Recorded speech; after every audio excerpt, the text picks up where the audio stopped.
জামাত তো ক্ষমতার দাবি করে, মানে খাওয়া দাওয়ার দাবি করে না। এতদিন আসলে তা ঈশ্বরিকদের সাথে একটা বৈঠক অনুষ্ঠিত হয়নি দেখে অনেকের মাঝে এক ধরনের অভিমান ছিল। আজকের এই ডিনারের পর, এই বৈঠকের পর, এই নৈশভোজের পর কি সেই অভিমান ভাঙবে বলে আপনার মনে হয়?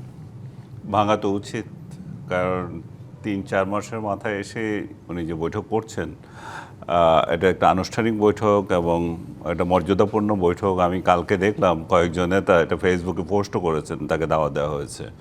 সো আজকে তারা গিয়েছেন, কথা বলবেন, ভুল বোঝাবুঝি যদি কিছু থেকে থাকে সেটা মিটমাট হয়ে যাবে। আমি ভুল বোঝাবুঝি তাদের মধ্যে তেমন কোনো কিছু দেখিও না।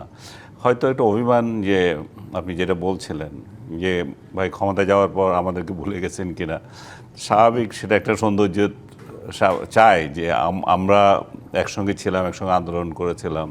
তো সেই আন্দোলনের প্রশ্ন আসলে এখন জামাত ইসলামও দাবি করতে পারে, ভাই আমরা তো বহুদিন থেকে আপনাদের সাথে ছিলাম, আমাদেরকেও একটু আলাদা করে খাওয়ান। মানে সেই দাবি কি জামায়াত এখন করে না? হ্যাঁ, মানে সেই দাবিটা কি এখনো জামায়াত করে না?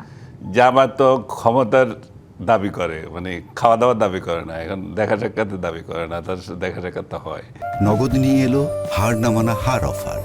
সর্বনিম্ন 10,000 টাকা রেমিটেন্স নগদে পাঠালে থাকছে স্বর্ণের হার জেতার সুযোগ।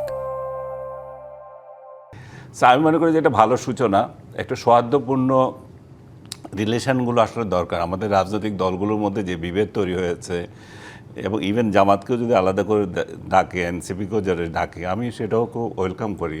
এগুলো দরকার আছে। আমরা তো একটা হিংসাত্মক রাজনীতির মধ্যে বাংলাদেশ ঢুকে গেছে ইউনূসের আমল থেকে, যে হিংসা, প্রতিহিংসা, একদম ঘৃণার চাষ, এগুলো থেকে আমাদের বের হতে হবে এবং এই ধরনের সৌহার্দ্যপূর্ণ বৈঠক যত হবে ততই ভালো দেশের জন্য।